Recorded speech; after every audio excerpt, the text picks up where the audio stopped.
নাগরিক বান্ধব হবেন আপনারা। ত্রিপুরা পুলিশে কনস্টেবল পদে অলরেডি 953 জনকে গত মে মাসে তাদেরকে নিয়োগ করা হয়েছে। কনস্টেবল পদ প্রার্থীর মধ্যে 318 জন মহিলা এবং 635 জন পুরুষ হয়েছে। রাজ্যের আইন ব্যবস্থার উন্নয়নে আরও 916 জন পুলিশ কনস্টেবল নিয়োগ প্রক্রিয়া এর মধ্যে শুরু করা হবে। তাছাড়া 218 জন সাব ইন্সপেক্টর নিয়োগের জন্য রাজ্য সরকার অলরেডি অনুমোদন দিয়েছে। রাজ্যের পুলিশ বাহিনীর আধুনিকরণে মডার্নাইজেশন করার জন্য একটু আগে আমাদের ডিজি সাহেব বলেছেন প্রায় 170 ভেহিকেল ক্রয় করা হয়েছে। এর মধ্যে 2025-26 সালে 43টি লাইট এবং মিডিয়াম মোটর ভেহিকেল এবং 114টি মোটরসাইকেল ক্রয় করা হয়েছে। এছাড়াও 93টি ভেহিকেল, যার মধ্যে রয়েছে 66টি লাইট মোটর ভেহিকেল এবং 16টি মিডিয়াম মোটর ভেহিকেল এবং একটি ওয়াটার ট্যাঙ্ক, একটি প্রিজম ভ্যান এবং 4টি হেভি মোটর ভেহিকেল এবং 4টি মোটরসাইকেল ক্রয় করার প্রক্রিয়া চলছে। সারা রাজ্যের প্রত্যেকটি পুলিশ স্টেশনকে একটি ভেহিকেল এবং কমপক্ষে একটি মোটর বাইক দেওয়া হবে। আজ এই অনুষ্ঠানে নতুন ক্রয় করা 22টি যে ভেহিকেল এবং 114টি যে মোটর বাইকের ফ্ল্যাগ অফ করা হচ্ছে। রাজ্যের আইন ও শাসন রক্ষার্থে আরক্ষা বাহিনী যে দায়িত্বপূর্ণ ভূমিকা পালন করছে তার অবশ্যই প্রশংসার দাবি রাখে। সরকারি দায়িত্বের বাইরেও আরক্ষা কর্মীরা বিভিন্ন মানবিক, যেটা আমি একটু আগে বললাম যে ব্লাড ডোনেশন থেকে শুরু করে স্বচ্ছ ভারত অভিযান, বিভিন্ন কাজে ওনারা সবসময় ব্রত হন। রাজ্য পুলিশের প্রয়াস ভেরি ইম্পর্ট্যান্ট একটা সাবজেক্ট। এই কর্মসূচির আয়োজন প্রায় 42.37% কিন্তু বৃদ্ধি পেয়েছে। 2024 সালে 11,972টি প্রয়াস কর্মসূচির আয়োজন করা হয়েছিল, সেটা 2025-এ বেড়ে 17,045টি হয়েছে। গত বছর বাইজলবাড়ি পুলিশ থানা এবং আগরতলা সাইবার ক্রাইম পুলিশ থানার, যেটা একটু আগে আমি বললাম, সেটার উদ্বোধন করা হয়েছে।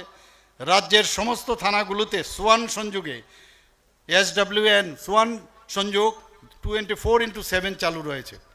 2025 সালে রাষ্ট্রীয় একতা দিবস প্যারেড গুজরাটের কেবারিয়াতে মহিলা আধিকারিক পরিচালিত রাজ্য পুলিশ বাহিনী প্যারেডে অংশগ্রহণ করে আমাদের রাজ্যকে অত্যন্ত গর্বিত করেছেন ওনারা। এই অনুষ্ঠানে মাননীয় প্রধানমন্ত্রী শ্রী নরেন্দ্র মোদীজিও উপস্থিত ছিলেন। 2025 সালে ত্রিপুরা পুলিশের যে কর্মদক্ষতা, তাদের যে অপরাধ নিয়ন্ত্রণ, মাদক দমন অভিযান, ট্রাফিক ব্যবস্থাপনা, প্রতিরোধমূলক পুলিশিং এবং সামাজিক যোগাযোগের ক্ষেত্রে যে উন্নতি, উল্লেখযোগ্য উন্নতি, সেটা কিন্তু প্রতিফলিত হয়েছে। মাদক বাজেয়াপ্তকরণ বৃদ্ধি, সামগ্রিক অপরাধের হার হ্রাস এবং জনসাধারণের আস্থা বৃদ্ধি, এটা কিন্তু সবচেয়ে ইম্পর্ট্যান্ট আমি মনে করি।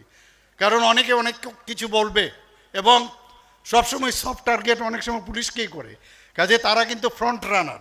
কিন্তু আমি জানি পুলিশ তার কাজ নির্দিষ্টভাবে ওনারা কাজ করছেন এবং পেশাদারি যেভাবে কাজ করা উচিত ওনারা করছেন এবং ওনারা সক্রিয় এবং গোয়েন্দা নির্ভর আধুনিক যেসব পুলিশিং ব্যবস্থা সেগুলো কিন্তু বাস্তবায়ন হচ্ছে।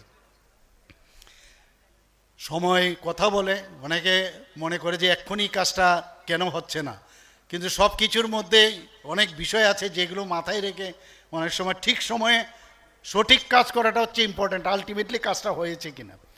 আমি এখানে বলছি না যে জাস্টিস ডিলেড জাস্টিস ডিনাইড, কিন্তু আমি নিজে এটার ভিতর আমি প্রত্যন্তভাবে আমি সেটাকে মনিটর করি এবং পুলিশ যেভাবে কাজ করছে, আমরা জানি যে সামনের ইঞ্জিন যদি স্ট্রং হয় তাহলে পিছনের যে আমাদের ইঞ্জিনের পেছনে যে রেলগাড়িগুলো আছে সেগুলো ঠিকভাবে চলবে। আমাদের ডিজি সাহেব ঠিকভাবে কাজ করছেন, ওনার পুরো টিম ভালো কাজ করছেন।